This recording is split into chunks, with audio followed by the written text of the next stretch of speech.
예레미야 6장 24절 제가 읽겠습니다. 우리가 그 소문을 들었으므로 손이 약하여졌고 고통이 우리를 잡았으므로 아픔이 해산하는 여인 같도다. 너희는 밭에도 나가지 말라. 길로도 행치 말라. 대적에 칼이 있고 사방에 두려움이 있음이니라. 딸 내 백성이 굵은 배를 두르고 죄에서 굴며 독자를 잃은 같이 슬퍼하며 통곡할지어다. 멸망시킬 자가 호련히 우리에게 올 것임이니라. 26절까지 읽었습니다. 네, 우리 칠판에 잠시 보면서 바로 공부하도록 하겠습니다. 네, 저희들이 지금 예레미야 애가를 살펴보고 있죠. 예레미야에서부터 예레미야 애가는 뽑으며 심으심을 예언하심으로 여호와께서 오실 메시아를 예언해 주시는 내용입니다. 구체적인 예언으로 언약해 주시는 내용이 바로 예레미야에서부터 예레미야 애가입니다. 그러면 여기서 우리가 지금 말씀드렸던 바로 메시아에 대한 언약이라고 했으니까요. 여기 나오는 개념들이 본문의 내용으로 보면 유다와 관련이 되지만 또 하나 반드시 생각해야 될 것이 우리가 이제까지 공부한 것을 또 연결을 시키기 위해서 뽑으심을 예언한다. 뽑으심이라든지 책망이라든지 또 멸망이라든지 또 예언이라든지 또 죄악에 대해서 외식에 대해서 거짓에 대해서 우상에 대해서 결국 또 멸망에 대해서 예언하면서 그 멸망 가운데 간구하는 거라든지 그리고 재앙이라든지 이 모든 개념들이 바로 메시아와 연관이 된다는 겁니다. 그럼 메시아와 연관이 된다는 말은 우리가 마태, 마가, 누가, 요한, 사도행전 1장 11절까지 나타난 예수에 의한 성취에서 이 모든 내용들이 다 확인이 돼야 된다는 겁니다. 그래야 연결이 되는 거죠. 이것은 보지 않고는 읽지 않고는 확인할 수가 없는 것입니다.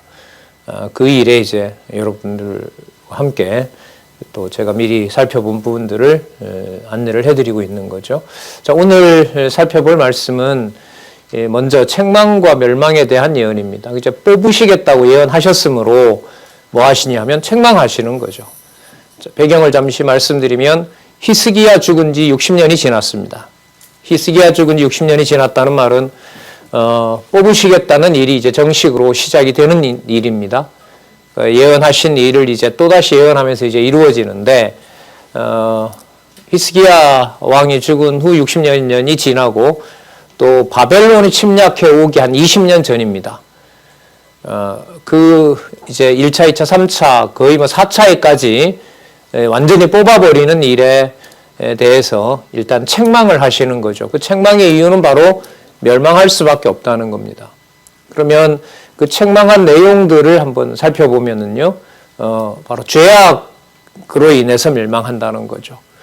그 다음에 다 연결이 되는 거죠. 그 죄악이라고 하는 것은 결국은 바로 외식으로 연결됩니다. 이게 좀 무서운 거죠. 왜냐하면 입술로는 전부 다 여호와를 찾아요. 그런데 아니라는 거죠. 이게 전부 외식이라는 거예요. 그래서 나중에 예수께서 오셔서 그 유대 종교 지도자들에게 외식하는 자들아 화 있을진저 이 말씀을 이제 이루시는 것하고 관계되죠. 그리고 그 마음부터 전부 뭐가 되냐면 거짓인 거죠. 그러니까 입으로는 여호와를 불러놓고 마음의 그 거짓됨은 어디로 드러나느냐? 우상을 섬기는 대로 드러나는 겁니다. 그러니까 이게 다 하나인 거예요. 이 하나임을 여호와께서 다 들춰내시는 거죠. 예레미야를 통해서 다 드러내는 겁니다. 그러니까 점점 가중되는 거죠. 멸망할 수밖에 없는 이유를 여기서 밝혀주고 있습니다. 우리가 지난번에 살펴본 바는 죄악으로 인한 멸망을 예언하는 부분을 저희들이 살펴봤습니다. 그래서 계속해서 이 죄악 다음에 그 다음에 이 죄악이 아주 가증스럽게 입술로는 여호와 부르는데 속에는 여호와가 없는 마음에는 그래서 모든 것이 전부 어때요? 거짓되고 그 거짓된 것의 증거가 바로 우상 섬기는 걸로 드러난다. 그러니까 여호와 앞에서 우상을 섬기는 일로 드러난다는 거죠. 예. 무서운 하나님의 그 멸망에 대한 징조들인 거죠. 예. 그러니까 하나님의 말씀을 보낸 예레미야를 통해서 듣지 않으려고 하는 것 이외에는 전부 죄인 거예요. 근데 그걸 누가 그렇게 하시냐 하면 여호와께서 멸망시킬 때 그렇게 하신다는 거죠. 뽑으실 때. 자, 우리는 여기서 또 제1절이었던 이사야서 때리고 싸매심을 좀 염두에 둬야 될 것이고요. 또 이사야서 앞에 있었던 시가서 전능성, 그 다음에 신실성, 주권성, 영원성, 자비성에 근거해서 이 말씀을 반박할 겁니다. 자, 연결을 잠시 시키면 뽑으며 심으심이라고 하는 이것이 두 사건이 아닙니다. 이게 하나예요. 어떤 점에서 하나냐? 여호와께서 뽑으시고 여호와께서 심으시겠다는 거예요. 그럼 거기에 뭐가 드러나느냐? 5대 속성이 드러나는 거예요. 근데 그 5대 속성이 이제는 그림자인 남쪽 유다에게는 안 보여주고요. 그건 다 없애버리고 메시아가 오실 준비를 하신다는 것이 선지서의 중요한 부분인 거죠. 그래서 선지서가 어떻게 되어 있다고 그랬죠? 크게 두 부분으로 되어 있다고 얘기를 했죠. 거기에서 시가서 연결이 매우 중요하다. 5대 속성을 가지고 본문을 보면 전부 여호와 하나님의 속성이 드러나는 거예요. 때리고 싸매심 속에서 전능성도 드러나죠. 싸매신다고 하셨으니까 신실성도 드러나죠. 본인의 방법대로 하신다고 하니까 주권성도 드러나죠. 이제 그 일은 하늘에 속한 일을 이룰 것이다. 메시아를 통해서 영원성 드러나죠. 그것은 창세전에 이미 하나님 임마누엘이라고 그러죠. 하나님과 함께 했다는 증거다. 그게 바로 자비성인 거예요. 이렇게 우리가 한 10여 분 동안에 구약성경 전체를 볼 수 있는 그런, 여러분, 이 지적으로 보면 너무너무 풍요롭고 이러한 그 지적인 풍요로운 시대가 없었다는 것을 이 시간에 다시 한번 말씀드리면서 계속해서 말씀을 좀 보도록 하겠습니다. 자, 6장 내용이 뭐였냐면 죄악으로 인한 멸망 예언인데요. 죄악과 관련해서 어느 정도로 죄악이 번성했는지, 죄악이 만연했는지 잠시 한번 앞부분을 살펴보고요. 계속해서 그 다음 내용으로 보도록 하겠습니다. 6장 13절에 먼저 한번 보시면요. 6장 12절, 13절 보겠습니다. 제가 볼게요. 5334에 보시면 5334페이지에 보시면 여호와께서 말씀하시되 내가 그 땅 거민에게 내 손을 펼 것인즉 그들의 집과 전지와 밭이겠죠. 아내가 타인의 소유로 이전된다. 왜냐하면 13절 보세요. 그들이 가장 작은 자로부터 큰 자까지 다 탐난하여 선지자로부터 제사장까지 다 거짓을 행하였다. 이게 여러분 이 내용을 떠올릴 수 있는 중요한 본문이라고 할 수 있습니다. 죄악으로 인한 멸망인 겁니다. 그러니까 멸망하지 않고는 다른 어떤 회복의 길이 없는 거죠. 그래서 완전히 뽑으시겠다는 내용입니다. 그래서 조금 전에 읽었던 6장 24절에서부터 30절까지 보시면 백성에게 공고하며 백성을 버린다는 언약을 합니다. 아까 26절 끝에 보시면 멸망시킬 자가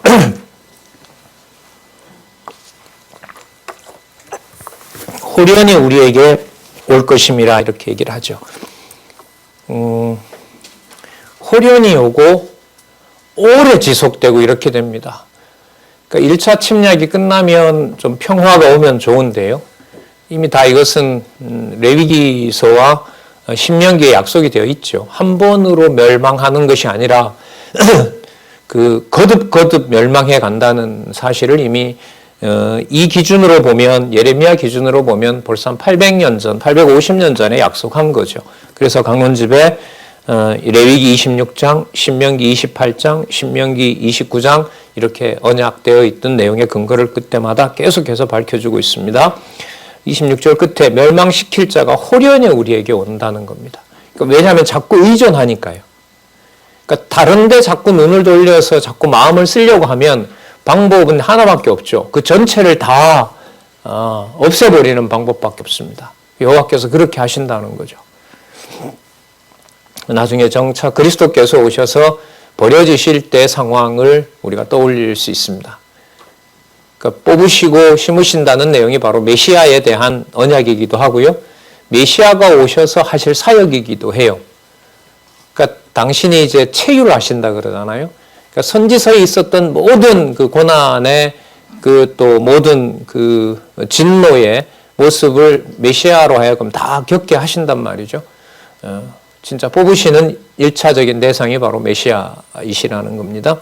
그것하고 연관을 시키면서 또한 메시아가 오셔서 이것을 세계 모든 만국에다가 적용하시면서 이 나라에 하나님 나라가 서도록 일을 해가실 것에 대한 예언이 또한 이 선지서가 되는 겁니다.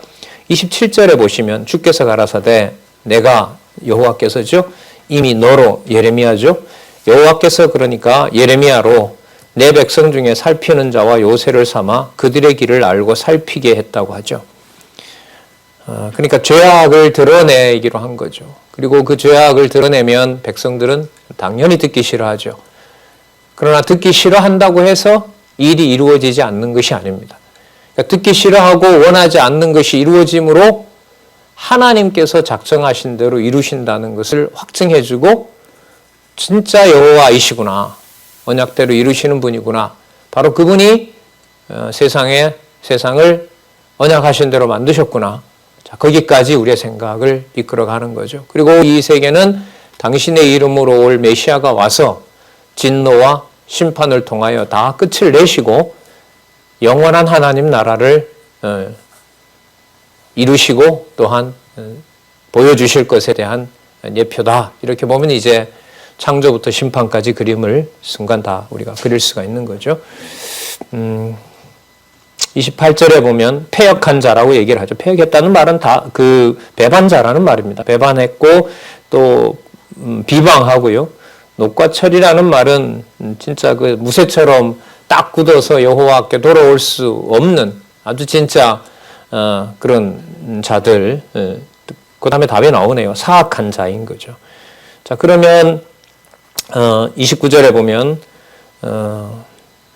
풀물을 맹렬히 불면 그 불에 납이 살라져서 단련하는 자의 일이 헛되게 되느니라. 이와 같이보다 그러나 이렇게 연결하면 좋아요. 그러나 악한 자가 제하여지지 아니하나니 그 납을 녹이게 되면 그 위에 불순물이 뜨면 걷어내고 이제 순수한 납을 얻을 수 있잖아요. 그런데 이 유다는 그렇지 않다는 거예요. 제하여지지 않는다는 거죠. 그러면 전부 다 버리는 수밖에 없습니다. 사람들이 그를 내어버린 은이라 칭하게 될 것은 나 여호와가 그들을 버렸습니다. 그러니까 여호와께서 버리신다는 것에 이제 그 두 가지 의미가 있죠. 하나는 남쪽, 북쪽 이스라엘처럼 그냥 선지자 보내지 않고 휙 버리는 방법이 있어요. 그런데 이 글을 받아보는 선지자의 말씀을 듣는 남쪽 유다나 하나님의 교회와 하나님의 백성에게는 하나님의 말씀을 통해서 나 여호와가 그들을 버렸다는 것을 알려주세요. 이 차이가 엄청 큰 겁니다. 그리고 이 사실을 깨닫게 하셔야 되는 겁니다. 들을 귀 있는 자는 들으라고 얘기하시잖아요. 그래서 백성들은 예루살렘과 유다를 지키고 싶은 것이 소원이지만 여호와께서는 그 모든 것을 없애버리는 것이 여호와가 원하시는 겁니다. 그리고 여호와께서는 그것을 여호와께서 하신다는 사실을 알려줍니다. 그러면 여호와께서 하신다는 것이 깨달아지면 백성들이 예레미야의 말을 그대로 수용할 텐데 예레미야는 울며 불며 진짜 그런 얘기가 나오죠. 눈물을 흘리는 눈물통이 하나 더 있었으면 좋겠다 그럽니다. 예레미야가. 자기 몸에서 물은 다 뽑아냈으니까 우리 뭐 그렇게 울어보진 않았죠. 어떤 우리 장로님 한 분이 그런 말씀하시더라고요. 자녀가 일찍 죽어서 울었는데 나중에 눈물이 없더라는 거예요. 그래서 찾아오는 게 온몸에 이제 이게 눈으로 피가 몰려서 글로 다 눈물이 쏟아졌으니까요. 눈병이 걸렸고 수술도 여러 차례 하셨다고 하시면서 그 장로님은 자녀 잃은 부모한테 가면 너무 울지 말라고 내 몸이 상하면 자녀도 좋아하지 않을 거 아니냐고 그렇게 말씀하시더라고요. 예레미야의 상황하고 유사합니다. 이 몇 차례에 걸쳐서 다 끝을 낸다고 하니까 아유 하나님 잘 됐습니다. 이렇게 할 수가 없는 거죠. 예레미야는 불렀을 때 상황으로 보면 이 성년이 아니에요. 이제 이제 청년이 된 바로 그런 나이인데, 그러니까 나도 눈물 주머니가 하나 더 있었으면 좋겠고, 또 눈물 주머니를 많이 가지고 같이 울어주는 사람이 오면 좋겠다고 이렇게 하나님께 간구합니다. 그 정도로 이제 하나님의 진노가 무서운 거죠. 그런데 이 차이가 매우 중요합니다.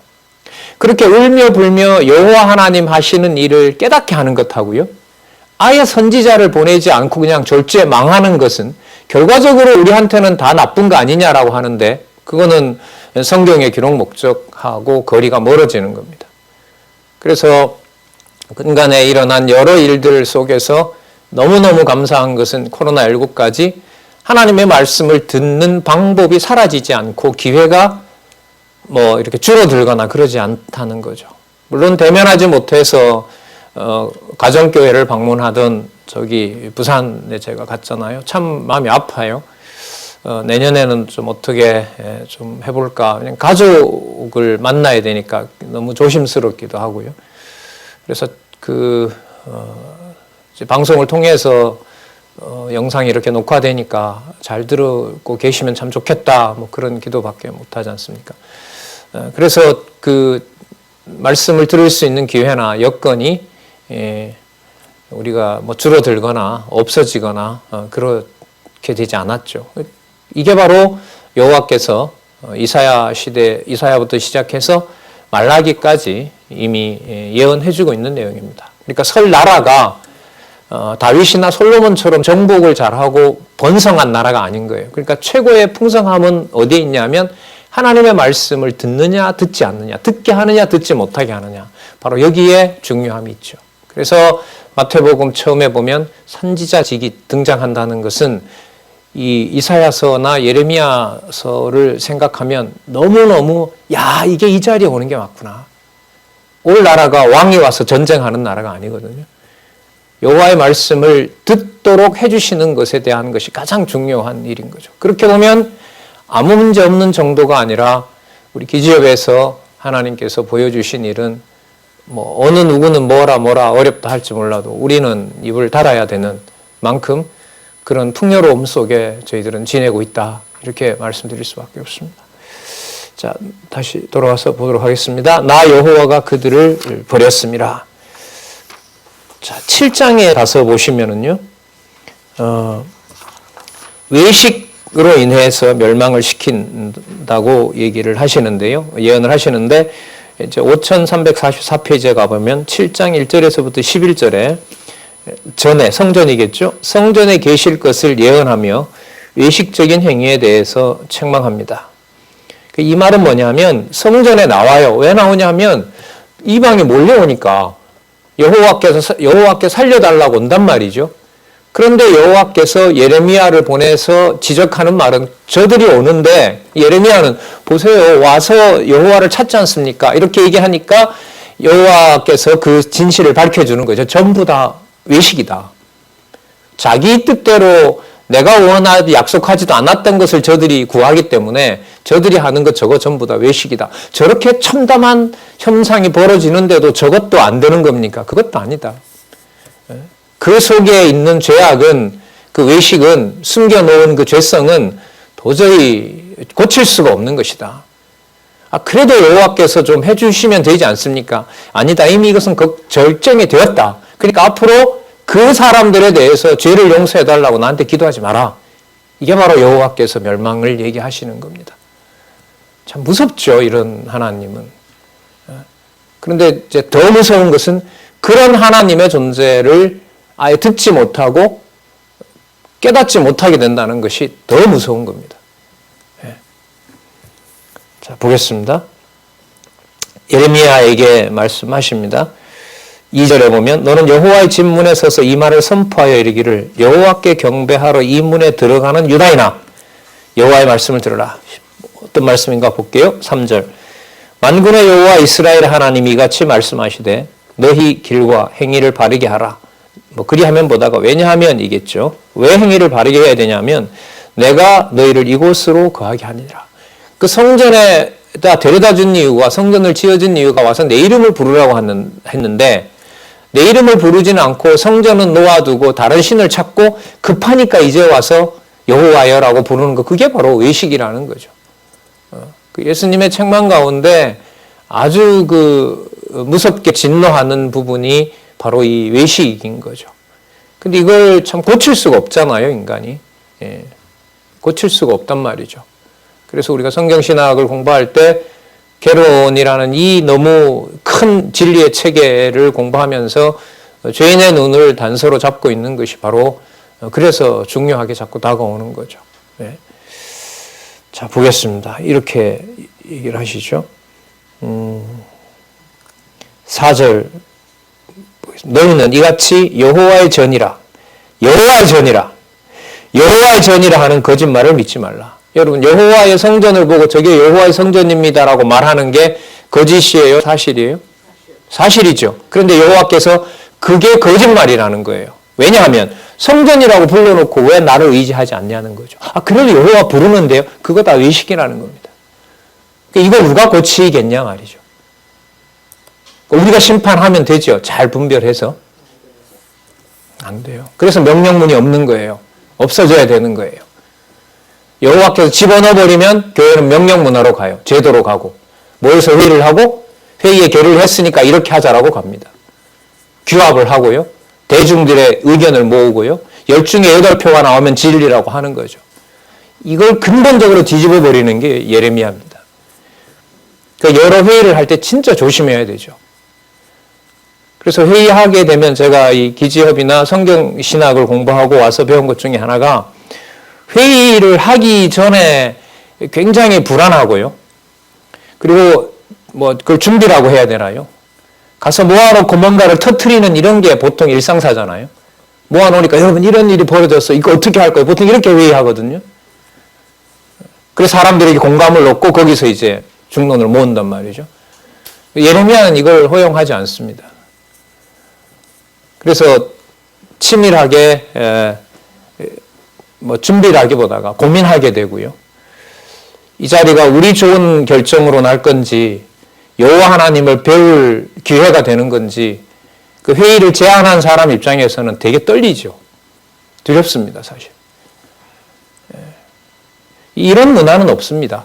성경을 배제하고는 대중들이 모이면 대중들이 원하는 것을 모아서 가고자 하지 그 대중들이 잘못 모였다라고 욕하는 사람이 어디 있습니까? 그러나 지금 여기 보시면 성전이라는 말 사실 아닙니까? 사실 아니다. 그게 바로 외식이다. 불러놓고 성전에 가자고 다 모아놓고 와서 자기네들 욕심 구하는 게 그게 무슨 나를 위하는 것이고 성전을 성전으로 대하는 것이냐. 무섭죠? 진짜 무섭습니다. 이게 지금 6장이잖아요.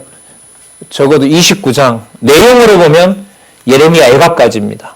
52장에다가 5절이니까 58장에 해당하는 이 예레미야 끝까지 가는 내용이 바로 지금 이 단계를 그대로 여호와께서 적용을 해버립니다. 죄악으로 인해서 멸망시키겠다가 아니라 다 드러내는 거예요. 죄악임으로 성전이라 불러도 그게 뭐다? 외식이라는 거예요. 외식이라는 거예요. 그래서 전부 다 뭐예요? 다 거짓됐다는 거예요. 그래서 여기 보면 아까도 읽었잖아요. 제사장으로부터 선지자들, 백성까지, 왕들까지 전부 다 이렇게 되는 거예요. 그리고 성전이라고 불러놓고 뭘 섬긴다는 거예요? 우상 섬긴다는 거죠. 성전에 와서 여호와께서 해주지 않는다고 여호와가 어디 있냐고 하고 가서는 자녀를 잡아다가 몰래에게 제사를 드리고 우리는 물론 그러지 않겠지만은 우리는 절대로 그러지 않습니다. 이 사람들은 망해야 되지만 우리는 안 망해야 되죠. 말이 안 되죠. 그래서 글쎄요, 참 좋은 게 달리 이렇게 좋아서 좋은 건 없습니다. 성경 공부하면 좋습니다. 이런 말을 우리가 세상에서 말하는 기준으로 말할 수가 없는 거죠. 자, 좀 보겠습니다. 진노가 계속해서 얘기가 됩니다. 그러면 이렇게 정리를 하셔야 돼요. 상세하게 죄악을 드러내는 일이 인간적으로 보면 나쁜 일이죠. 듣기 싫은 일이니까. 그러나 그 죄악을 누가 드러내기 때문에 여호와께서 드러내시기 때문에 여호와께서 살아계신 증거가 되는 거예요. 그리고 그것을 나중에 내 이름으로 올 육신의 몸을 입고 올 다윗과 솔로몬과도 비교되지 않는 내 이름으로 올 메시아, 그는 우리 기준으로 이해가 되지 않는, 이미 이사야서에 나왔죠. 고레스와 같은 자를 보내서 그 입술에 말을 담아서 또 그 마음에 새로운 판을 짜서, 이건 이제 예레미야 31장 30장에 가면 29장 지나고 난 다음에 가면 나오는 겁니다. 그래서 예언하고 있는 내용들을 볼 때 왜 이렇게 자꾸 반복하시지? 이 말은 그야말로 신실하신 거죠. 당신이 살아계신 증거를 자꾸 확인해 주시는 거니까요. 참 무섭죠. 4절 같은 경우에 너희는 이것이 여호와의 전이라, 여호와의 전이라, 여호와의 전이라 하는 거짓말을 믿지 말라. 자, 왜냐하면 그 다음에 보면 그게 나옵니다. 너희가 만일 길과 행위를 참으로 바르게 하여 이웃들 사이에 공의를 행하며 이방인과 고아와 과부를 압제하지 말며 무죄한 자의 피를 이곳에서 흘리지 아니하며 다른 신들을 쫓아 스스로 해하지 아니할 때에, 그런데 여호와의 전이라 불러놓고 전부 5절 6절 일을 다 하고 있는 거예요. 어떻게 해요? 공의는커녕 불의를 행하고 이방인과 고아와 과부를 압제하고 무죄한 자의 피를 흘리고 다른 신들을 쫓아가고. 7절 내가 너희를 이곳에 거하게 하리니 너희 조상에게 영원 무궁이 중 이 땅이니라. 너희가 무익한 거짓말을 의뢰하는도다. 다 거짓이라는 거죠. 예. 그러니까 사실대로 눈에 보이는 것을 진리다라고 하는 것이 세상의 진리잖아요. 이걸 근본적으로 이 선지서는 뒤집어 엎어버립니다. 사실은 이제 눈에 보이는 데 있지 않습니다. 눈에 보이는 예수를 메시아로 하나님의 아들로 못 받아들이게 하시잖아요. 그러니까 손에는 율법을 쥐고 다른 손에는 칼을 들고 예수를 죽이려고 하잖아요. 공부를 많이 한 우리로서는 그런 범죄를 안 하겠죠. 참 어떻게 할 수가 없어요. 이 선지서를 이런 마음도 들어요. 야, 선지서 너무 꼼꼼하게 읽지 마라. 우리 청년 후배 한 분 와 계신데 고민이 많지요. 근데 어떨 때는 저 고민이 다 성경을 읽어서 생긴 고민인데, 성경 읽어보면 여러분 이게 무슨 즐거운 내용이 아니잖아요. 이걸 다 또 이으면서 가야 돼요. 또 연결해야 돼요. 이걸 참 사람이 할 수가 없는 일이죠. 9절 볼까요? 도둑질해요. 살인합니다. 간음하고요. 바알에게 분향합니다. 10절에 보시면 내 이름으로 일컬음을 받는 이 집에 들어와서 내 앞에서 말하기를 우리가 구원을 얻었나이다 라고 하느냐. 자, 그 다음의 내용은 이는 이 모든 가증한 일을 행하려 함이로다. 번역을 따로 보면 해놨는데요. 이런 내용인 거예요. 가증한 일을 행하기 위해 가지고 여호와의 집 성전에 와서 뭐라고 얘기하는 거예요? 우리가 구원받은 백성 아닙니까? 그러니까 우리 하고 싶은 대로 하도록 내버려 달라는 거예요. 우리를 예루살렘 땅에, 가나안 땅에 들어오게 했으면 거기서 무슨 짓을 하더라도 분명히 영영하다고 하지 않았느냐. 그런데 왜 우리를 이방에다 맡기느냐. 그러니까 자기는 하고 싶은 대로 백성들은 전부 여호와를 배반하면서도 정작 고통을 주니까 그 눈앞에 있는 선지자를 어떻게 하려는 거예요? 죽이려고 하는 거예요. 이게 여러분 이제 외식 속에 그 숨겨진 그 거짓됨을 드러내는 거라고 할 수 있습니다. 그래서 11절에 보면 내 이름으로 일컬음을 받는 이 집이 너희 눈에는 뭘로? 도적의 속을. 예수님이 나중에 이걸 인용하시죠. 예루살렘에 보면 강도의 구혈, 소굴로 만들지 말라. 그렇게 얘기를 합니다. 그러니까 장차 예루살렘이 멸망할 것을 예수께서 오셔서, 메시아가 오셔서 예루살렘을 멸망시킬 것에 대한 예표로서 모형과 그림자죠. 그리고 그것은 당신의 몸에 쏟아져야 될 불세례이기도 하고요. 그 불세례가 끝이 나야, 뽑혀야 하늘에 속한 나라를 심어주신다는 거예요. 이렇게 메시아와 연결이 되는 거예요.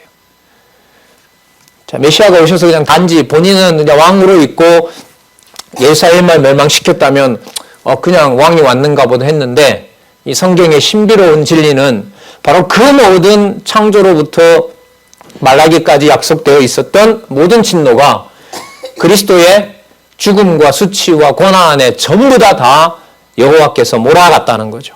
당신의 아들에게. 그래서 어떤 인류도 어떤 육신의 몸을 가지고 있는 자도 대신할 수 있는, 하나님을 기쁘게 하고 하나님을 만족스럽게 할 수 있는 인류가 한 사람도 없다는 거죠. 그게 바로 죄 아래 가두었다는 겁니다. 그래서 사람을 볼 수가 없는 거예요. 성경신학이 제대로 가는 것은, 제대로 가게 해주시는 것은 사람에게 매이거나 사람으로부터 얽매이지 않는 하나님의 살아계심에 대한 확증만 가지고 가도록 인도해 주시는 것, 그것이 바로 말씀의 운동력이라고 할 수 있습니다. 간절한 거죠. 말씀을 볼 때마다. 그 다음에 보시면 예를 하나 들어줘요. 이게 850년경이니까요.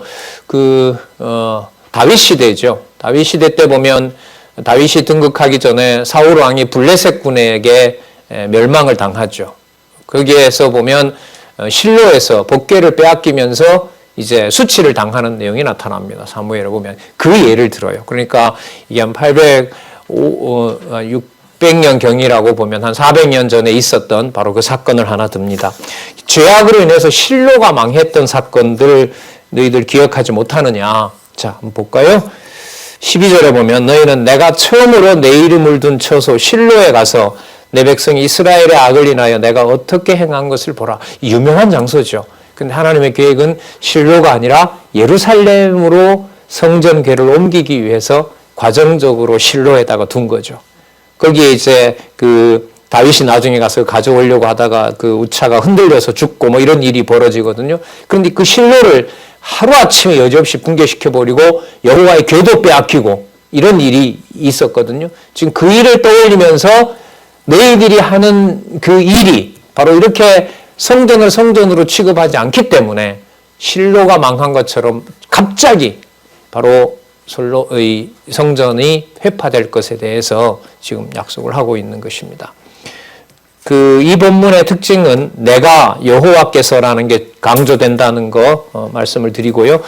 13절, 14절 계속 그 주어가 강조가 됩니다. 14절 보면 그러므로 내가 실로에 행한 같이 너희가 의뢰하는 바 내 이름으로 일컬음을 받는 이 집 곧 너희와 너희 열조에게 준 이곳에 행하겠고 내가 너희 모든 형제 곧 에브라임 온 자손을 쫓아낸 같이. 이건 얼마 전에 봤던 거죠. 북이스라엘 망하는 걸 봤거든요. 예, 그걸 얘기하시는 겁니다. 쫓아낸 같이 내 앞에서 너희를 쫓아내리라 하셨다 할지니라. 그러니까 우리 눈에 보이는 멸망하는 모습들, 붕괴되는 것들, 뭐 개인적인 일도 있지만요. 그걸 우리에게 보여주는 일은 바로 여호와 하나님께서 하신다는 사실을 증거해주는 하나님 살아계신 증거가 되는 겁니다. 감당할 수 없는 진리를 백성들에게 가르치도록 선지자를 불러서 죽임을 당할 위협 상황에다 두고 여호와 살아계심을 알려준다는 것이 바로 하나님의 신실성, 하나님의 자비성. 이렇게 정리가 되어야 이 선지서 구도가 하나로 이렇게 모일 수가 있습니다. 그래서 이사야 후반부 싸매심할 때 그런 말씀 자주 드렸죠. 한 구절 속에, 한 사건 속에 때리심과 싸매심이 구분이 되질 않는다. 이 말은 때리는 것 같은데 이미 뭐가 들어와 있고 싸매심이 들어와 있고, 싸매서 잘 보호하는 것 같은데 거기에는 뭐가 있고 때리심이 있고, 지금 여기 보면 그렇잖아요.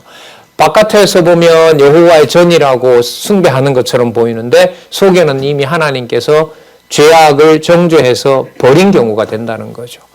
그러니까 이거는 싸매는 것처럼 보이지만 싸매는 게 아니라는 겁니다. 그러니까 우리 기준으로 선과 악을 나눌 수가 없는 그런 상황으로 하나님께서 저주 아래 두신 겁니다. 그럼 어떻게 합니까? 방법이 없는 거죠. 그래서 메시아를 준비하신 거예요. 16절 그런즉 너는 이 백성을 위하여 뭐라 그러죠? 기도하지 말라. 그들을 위하여 부르짖어 구하지 말라. 내게 간구하지 말라. 내가 너를 듣지 아니하리라. 하지 말라는 예언이 가장 많이 나오는 본문인 것 같아요. 뭘 하지 말라고요? 기도하지 말라.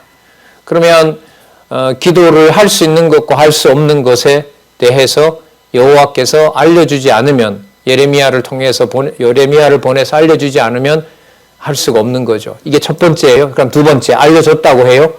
예레미야가 와서 그 예루살렘이 멸망한다고 하면 이제부터 하나님 예루살렘 빨리 멸망하게 해주세요라는 기도는 할 수 있을까요? 없을까요? 없어요. 이 말은 뭐냐면 기도하는 걸 알려줘도 기도가 안 됩니다. 로마서에 나오죠? 9장에 마땅히 빌 바를 알지 못합니다. 그러니까 무엇이 구할 것이고 구할 수 없는 것인가? 성경에 나오는 본문 인용했다고 기도 아니에요. 오늘 내용에 보면 여호와 전이라고 하는 게 여호와가 뭐라 그런다고요? 거짓말이다. 진리를 위해서 살고 싶습니다.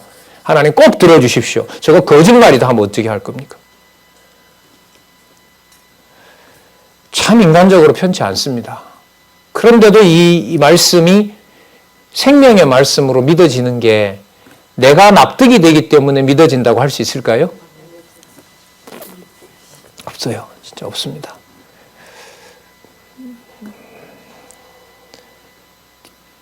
기도하지 말라. 부르짖어 구하지 말라. 간구하지 말라. 왜냐하면 내가 듣지 않겠다. 기도를. 그 이유에 대해서 온 가족들이 모여서 그냥 우상을 섬기고 있고 18절에 보면 자식들도 나무를 주워오고 아버지는 불을 피우고 부녀는 떡을 만드는데 누구를 위하여? 하늘 황후, 그 이방 여인이죠. 이방 여신을 섬기는 짓을 하고 있는 겁니다. 무섭게 버려두는 거죠. 나 여호와가 말하노라 19절요. 그들이 나를 경록케 함이냐? 어찌 자기 얼굴에 수욕을 자처함이 아니냐? 그럼 멸망시킬 수밖에 없는 거죠. 청소할 수밖에 없어요. 그러므로 주 여호와 내가 이같이 말하노라. 보라 나의 진노와 분노를 이곳에 부어버리되 사람과 짐승과 들나무와 땅의 소산에 부으리니 불같이 살라지고 꺼지지 아니하리라. 이게 6장인데요. 나중에 11장에서부터 20장까지 그리고 요 죄악, 그 다음에 외식, 거짓, 우상에 대해서 머리부터 발끝까지 땅 위에서부터 땅 밑까지 어떤 것도 회복될 것이 없다는 것을 얘기를 하시고요. 지금 여기 보시면 전부 멸한다 그랬잖아요. 간구하지도 말라 그랬잖아요. 여기에는 뭐가 나오냐면요. 재앙이 나오는데 재앙의 여러 가지를 얘기해 주세요. 칼과 기근과 연병이죠. 그걸 통해서 내가 멸망의 방법까지 택해 놓았다는 거예요. 그러니까 지금 20절에 읽었던 말씀을 여호와께서 어떤 방법으로 이루느냐라는 게 11장에서부터 20장까지 나와요. 그럼 이 지경이 됐을 때 예레미야로서는 눈물 주머니가 아쉬운 거예요. 그냥 멸하신다 이러면 좋은데 지금 이 보세요. 얼마나 상세하고 꼼꼼하게 칼에 죽임을 당하고 칼에 죽음에서 살아남는 자는 굶어 죽게 만들고 굶어 죽게 만든 자가 살아남은 자는 병이 걸려서 죽어버리게 하고 살아남아서 애굽으로 도망간 자는 내가 애굽을 통째로 멸망시켜버리겠다. 이게 뽑으심이에요. 그런데 아까 차이가 뭐라 그랬죠?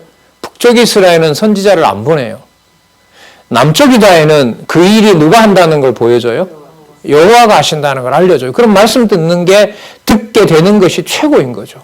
아무 문제가 없는 거예요. 나머지가. 근데 다 잘 된다 하더라도 이게 안 되면 교회는 주 예수 그리스도가 통치하는 교회가 아닌 거죠.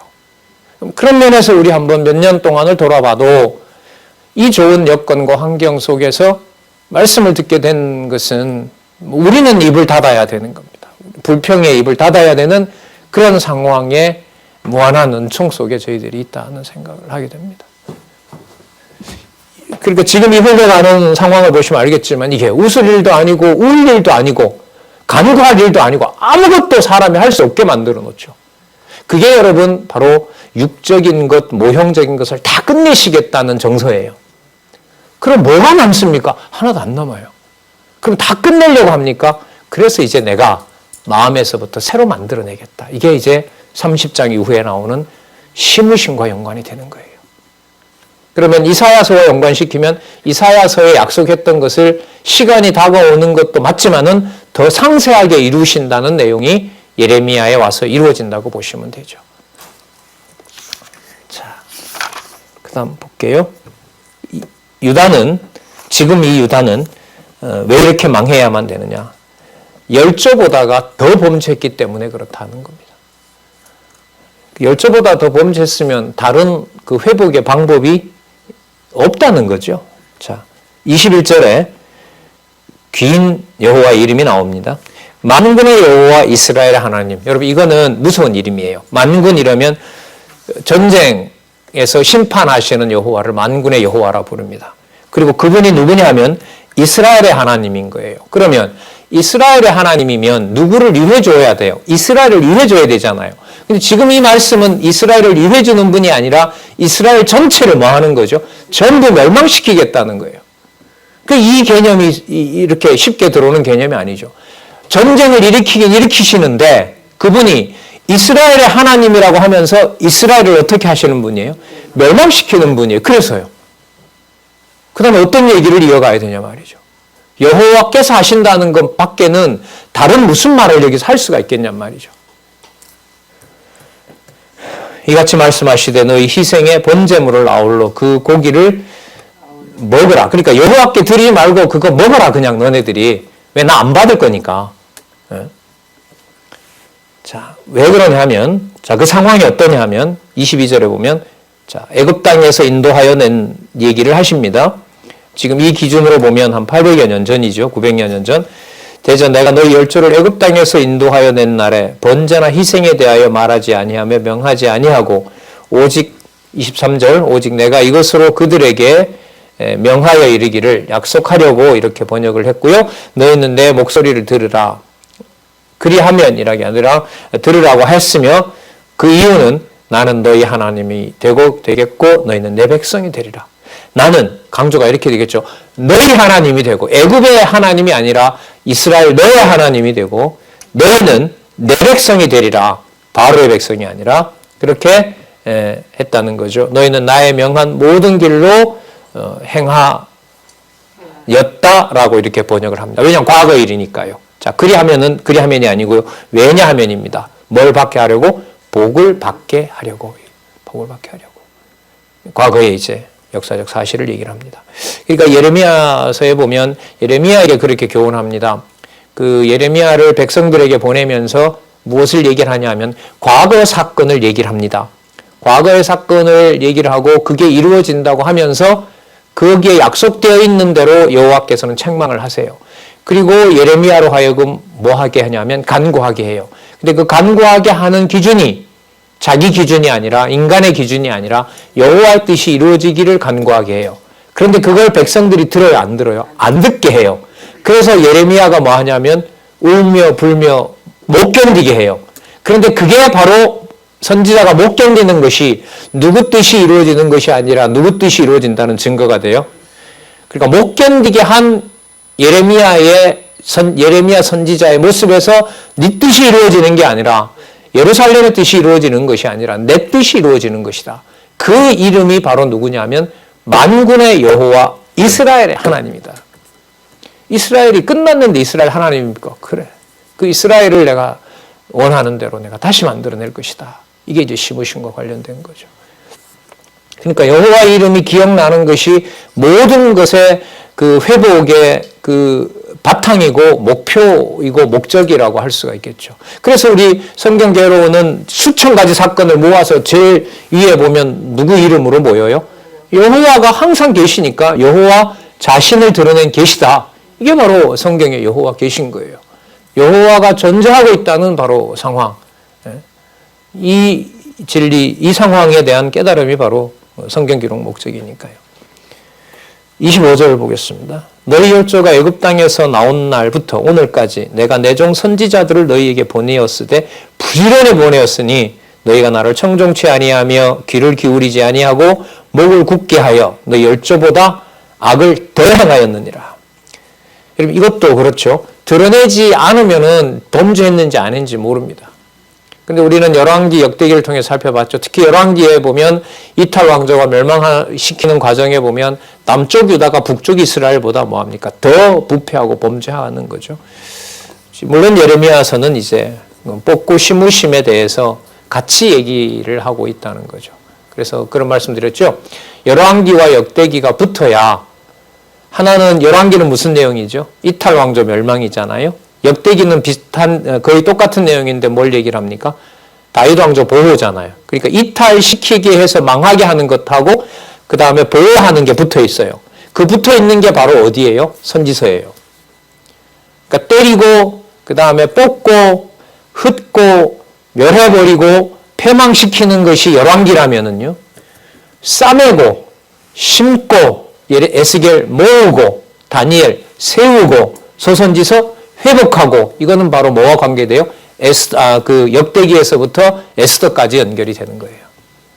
희한한 구조로 되어 있습니다. 이런 책이 어떻게 가능한지 진짜 보면 볼수록 놀랍습니다. 그래서 여러분이 강론집이 이어지는 게 맞아요. 페이지가. 그러니까 5351페이지의 내용이 이해가 안 된다는 말은 앞부분에 3000 몇 페이지, 4000 몇 페이지 내용이 이해가 안 됐다는 말로 보시면 돼요.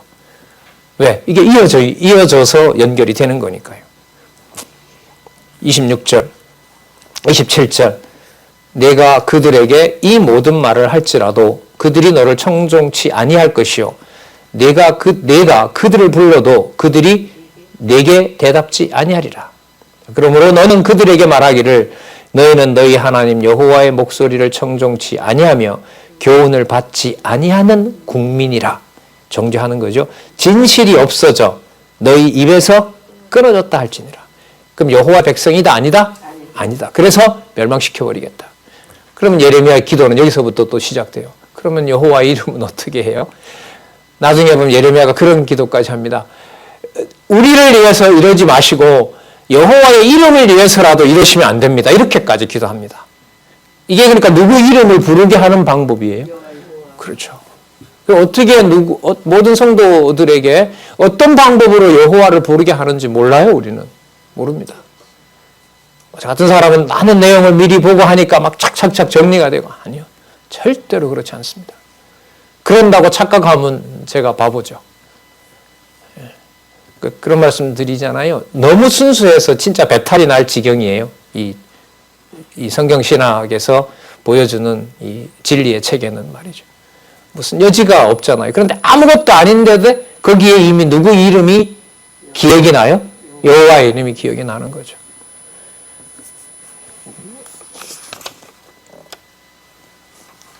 그 다음에 좀 더 무서운 내용이 나옵니다. 7장 29절부터 34절에 보면 이미 지난 일인데요. 이 아하스 때 일어난 일이니까요. 여러분 이게 지금 한 600년경이 되거든요. 아하스 왕은 히스기야 앞에 있었던 왕이에요. 그러니까 지금 이게 한 730년경이니까요. 아하스 왕이 그러니까 한 130년 전의 일을 들추어내요. 지금 있는 사람들은 뭔지 모르는 거예요. 근데 그때 무슨 일이 있었느냐? 그러니까 과거에 범죄한 것도 우리가 죄인이라는 것도 말씀이 생각나게 해줘야 된다는 것이기도 하죠. 좀 우리 신앙과 연관시키면은, 자, 여호와께서 어떻게 말씀하시나 보세요. 여기는 여호와께서라는 말이 또 강조가 되고요.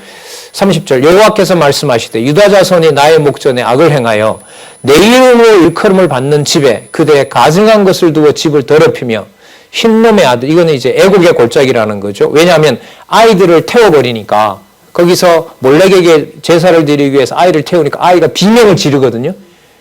그게 흰놈의 아들, 흰놈이라는 뜻이 애국이라는 거예요. 그 골짜기에 보면 사당이 어디냐면 도벳이라는 데 사당이 있어요. 거기에서 자녀를 뭐 했어요? 불살랐다 그러잖아요. 이거는 내가 명하지 아니하였고 내 마음에 생각지도 않은 일이다. 이 말은 절대 아니다라는 거예요. 버린 상황 중에 어떻게도 할 수 없는 상황, 확 버려버린 거. 이게 바로 절대 악으로 여호와께서 심판하시는 겁니다. 그러므로 나 여호와가 말하노라. 날이 이르면 이곳을 도벳이라 하거나 흰놈의 아들 골짜기라 칭하지 않고 사륙의 골짜기라 칭하리라. 매장할 자리가 없도록 도벳에 장사함을 나리라. 거기에 태우던 자들의 뼈를 다 다시 발굴해서 그 뼈를 그 단위에다 넣고 살라버리겠다는 거예요. 요시야 때 이런 일이 벌어지고요. 바벨론에 와서 그걸 다시 뒤엎어버리면서 전부 유다 왕족들, 무덤들 전부 다 불태워버리죠. 33절, 이 백성의 시체가 공중의 새와 땅 짐승의 밥이 될 것이나 그것을 쫓을 자가 없을 것이라. 그때에 내가 유다 성읍들과 예루살렘 거리에 기뻐하는 소리, 즐기는 소리, 신랑의 소리, 신부의 소리가 끊쳐지게 하리니 땅이 황폐하게 될 것이라. 7장 정도에서 예레미야 마쳤으면 좋겠는데 그냥 아직도 8장에서부터 애가까지 가야 되니 참 하나님께서 읽을 심정도 주셔야 읽을 수 있을 것 같습니다. 잠시 쉬셨다가 우리 정시의 8장부터 다시 살펴보도록 하겠습니다.